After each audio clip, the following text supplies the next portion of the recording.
Bonjour, nous sommes à Dakar où nous avons l'honneur d'être reçus par Monsieur le Président de la République sénégalaise, Monsieur Macky Sall. Monsieur le Président, bonjour. Bonjour. Merci de nous recevoir chez vous et de nous accorder cet entretien. C'est toujours un plaisir pour moi de m'adresser au peuple marocain, ami et frère du peuple sénégalais. Vous entamez ce jeudi 25 juillet une visite officielle au Maroc. Votre déplacement intervient 4 mois après la visite du roi Mohamed VI en votre pays, couronné par les signatures de plusieurs accords et qui a été suivi par un échange de visites des ministres des deux côtés. Peut-on en déduire que Rabat et Dakar cherchent à accélérer la dynamique de leur coopération?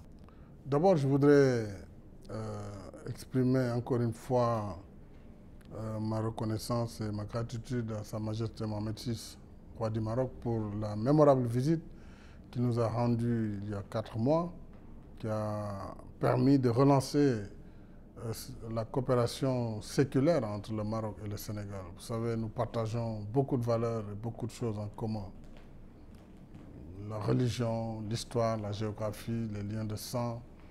Et cela, quel que soit d'ailleurs le régime politique au Sénégal, quels que soient les chefs d'État, notre relation avec le Maroc transcende les alternances politiques. Sur plusieurs questions, nous avons une parfaite identité de vue, pour ne pas dire sur toutes les questions économiques, les questions diplomatiques. Aujourd'hui, avec la visite de Sa Majesté et la visite que je vais lui rendre à partir du 25 juillet, j'ai souhaité faire beaucoup plus tôt, mais avec un agenda international, les crises autour du Sénégal, notamment au Mali, en Guinée-Bissau, ne m'ont pas permis de venir plus tôt. Mais c'est avec joie que je me rendrai au Maroc pour une visite officielle de 2 jours, mais suivie d'une visite privée au moins de 4 ou 5 jours, parce que j'aimerais bien me retrouver au Maroc comme je le faisais par le passé. Où en est aujourd'hui la coopération économique? La coopération économique est excellente et lors de la visite du roi du Maroc au Sénégal, un certain nombre d'accords ont été signés dans le cadre commercial, dans le cadre des transports, de l'agriculture. Et nous allons signer, à l'occasion de ma visite au Maroc, une convention de partenariat dans le domaine du tourisme, mais également dans le domaine de la coopération islamique.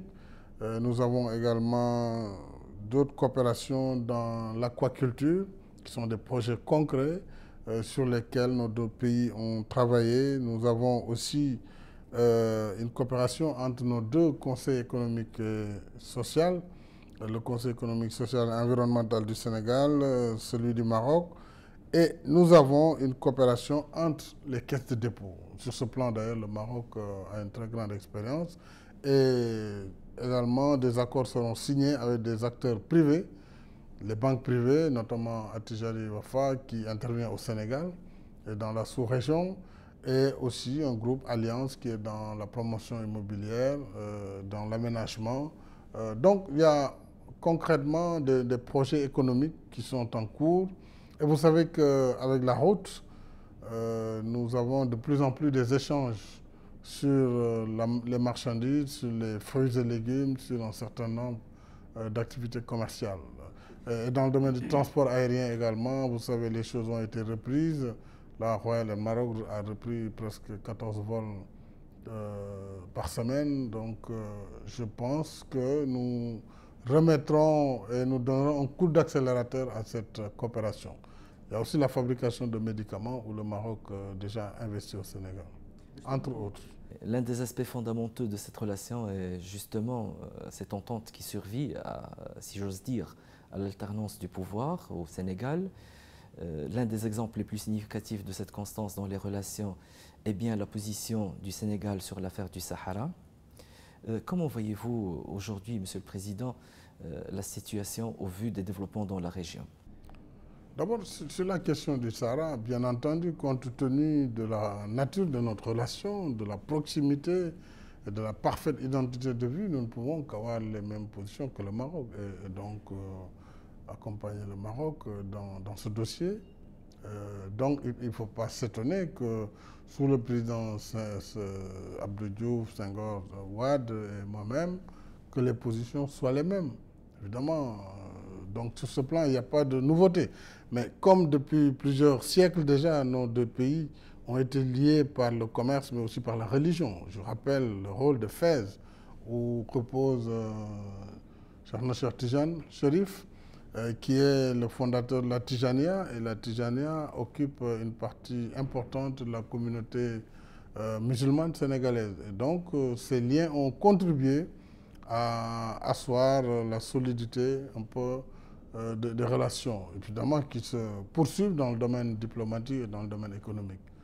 Il est donc tout à fait normal qu'entre Marocains et Sénégalais, qu'il y ait une parfaite identité de vue. Maintenant, comme vous l'avez dit, au-delà de ces aspects religieux, politiques et diplomatiques, il faut qu'au plan économique, au plan du développement des joint ventures entre les deux pays, au plan d'un partenariat gagnant-gagnant, que nous puissions, à l'image de ce que veut le roi du Maroc et moi-même, mettre en commun nos secteurs privés, nos gouvernements, pour que les retombées puissent toucher les deux peuples. Je voudrais revenir sur un autre aspect de l'affaire du Sahara, un aspect collatéral si l'on veut. Le Maroc a quitté l'Union africaine, dont il était membre fondateur depuis une trentaine d'années. Son absence se fait sentir de plus en plus. Les amis du Maroc appellent à son retour, vous en faites partie. Qu'est-ce que vous faites concrètement en tant qu'ami du Maroc pour le retour du Royaume dans le concert des nations africaines? Alors, ce que nous faisons, c'est d'abord de discuter avec le gouvernement marocain, avec Sa Majesté, pour indiquer que les positions défendues par les amis auraient été encore plus audibles si le partenaire était avec nous. Bien sûr, je n'apprécie pas la raison pour laquelle, à un moment donné, le Maroc a trouvé légitime de se retirer. Mais notre volonté aujourd'hui est d'accompagner le Maroc. Et d'ailleurs, la majorité reconnaît la position marocaine dans l'Union africaine, et de très loin. Mais il faut que nous en discutions, il faut que j'en discute d'abord avec Sa Majesté, ensuite que nos deux gouvernements discutent. C'est des questions qui ne peuvent pas être traitées dans la presse, publiquement. C'est des questions que des amis doivent discuter pour harmoniser leur position, leur stratégie. Donc, mais le fait est là, le sujet a été évoqué, maintenant il nous appartient de poursuivre la réflexion avec nos amis marocains. Je voudrais maintenant soulever avec vous la question de la sécurité en Afrique. La région sahélo-saharienne connaît des turbulences inédites. Elle est menacée par le terrorisme, par le séparatisme, par les trafics de tout genre. D'abord, pensez-vous que cette situation va durer, elle va s'aggraver, ou peut-être que la région va faire face à cette menace et la réduire?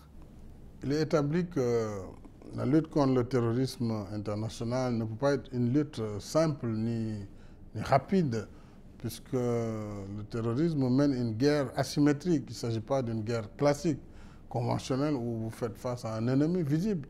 Là, c'est diffus. Parfois, ils ont pu prendre une forme visible avec des djihadistes identifiés, comme ça a été le cas récemment au Nord Mali. Mais une fois qu'ils ont été désarticulés, là, il ne faut pas croire que le problème est terminé. Il va se poursuivre. On a vu le phénomène des réseaux dormants.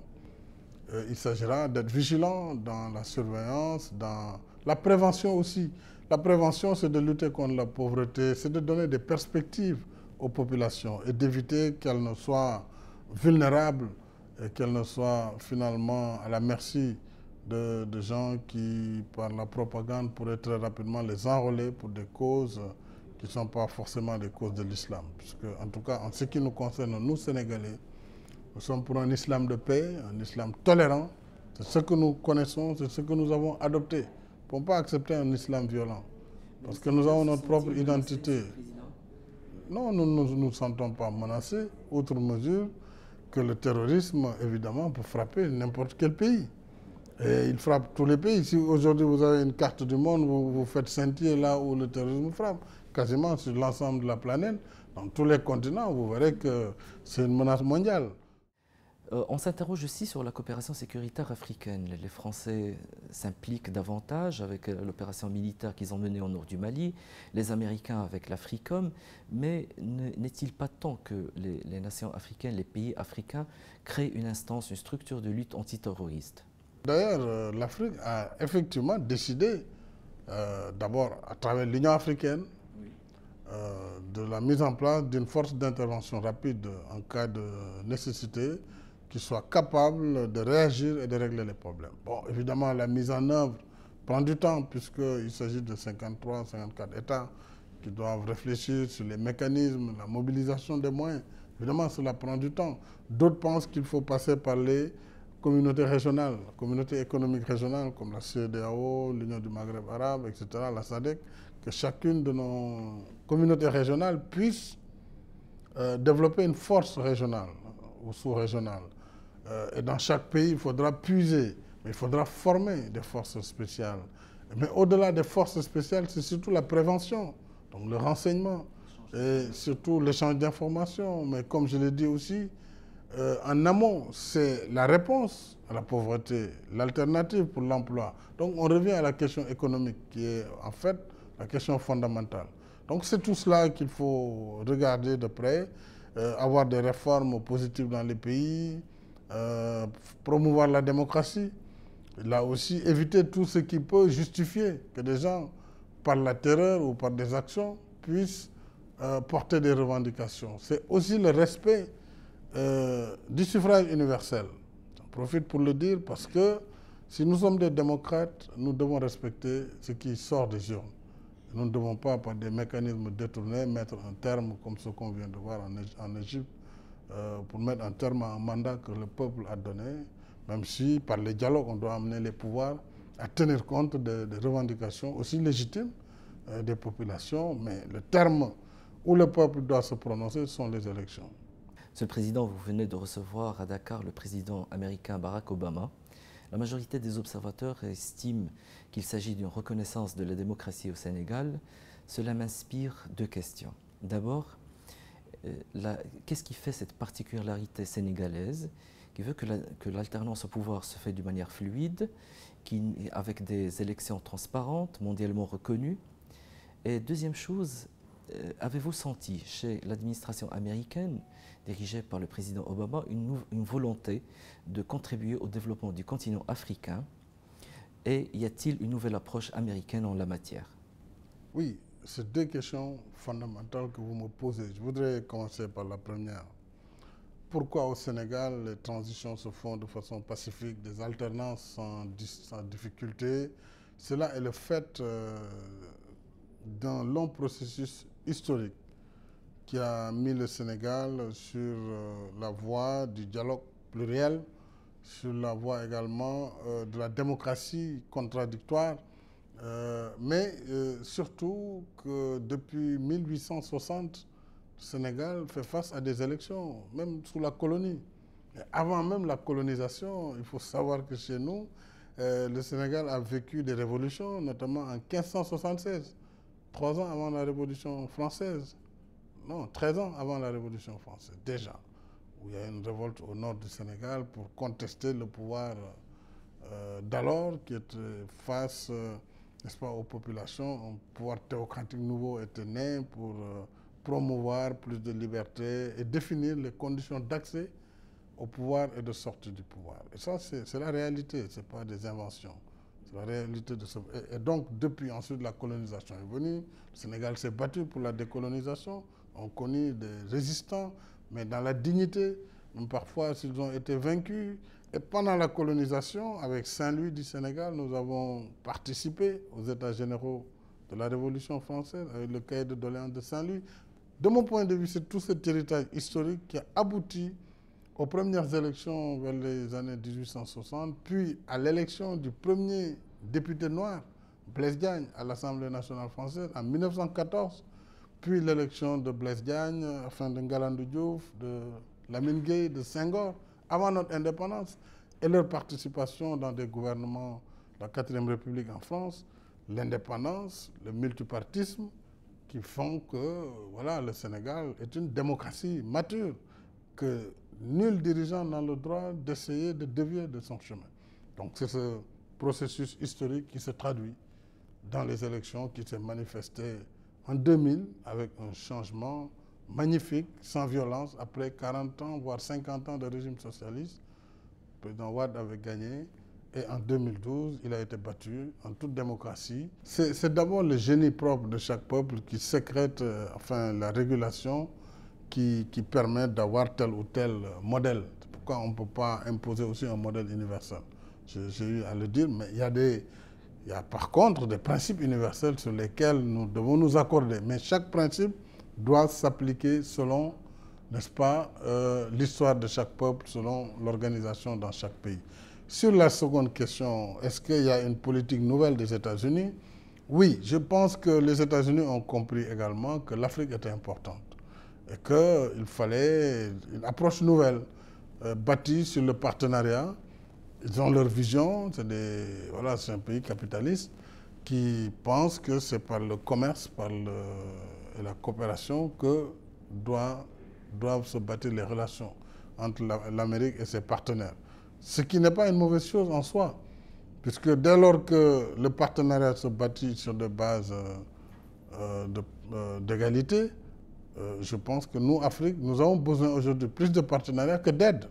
L'aide, de toute façon, ne peut pas développer le continent. Donc ça, tout le monde est convaincu que ce n'est pas à travers les produits de l'aide publique que nous allons nous en sortir. Parce que notre vocation, en tant qu'Africains, ce n'est pas de rester dans des niveaux de lutte contre la pauvreté. Ce sont des projets qui ne sont pas ambitieux. Notre volonté, c'est d'aller vers l'émergence, d'aller vers le développement et d'aller vers la création de richesses pour nos populations. Donc, pour cela, il faut que nous innovions également, que nous réfléchissions avec nos partenaires d'hier comme ceux d'aujourd'hui sur les meilleurs mécanismes de développer l'investissement dans nos pays, de financer les infrastructures de développement. À propos de développement local, et je terminerai sur cette question si vous le permettez, Monsieur le Président, le roi Mohamed VI a fait du développement local, de la coopération sud-sud, l'axe fondamental de la politique africaine du royaume. Sentez-vous que les pays africains sont de plus en plus conscients de la nécessité de travailler en concert et de collaborer entre eux pour pouvoir insuffler une dynamique de développement dans le continent?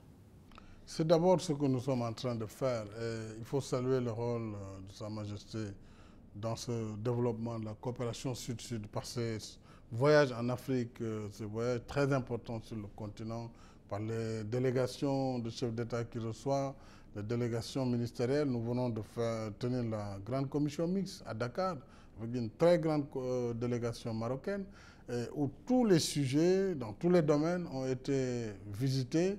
Et je suis convaincu aussi, par la coopération sud-sud, nous pouvons développer un certain nombre d'axes de coopération et de partenariat sur plusieurs points, sur l'agriculture, sur les échanges, sur la recherche et sur, en tout cas, des domaines tout à fait de pointe. Nous pouvons ensemble développer le commerce intra-africain.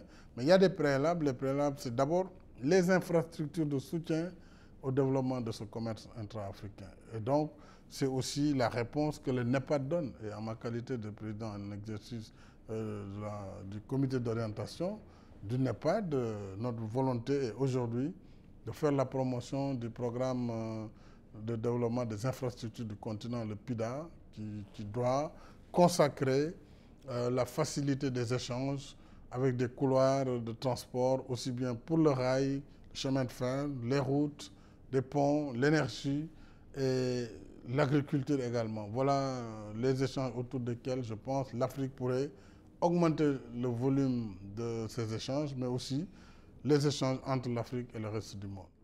Et je serai à Rabat, Inch'Allah, le 25 pour échanger avec Sa Majesté et le gouvernement marocain pour donner un souffle nouveau et une dynamique nouvelle à notre coopération déjà exemplaire.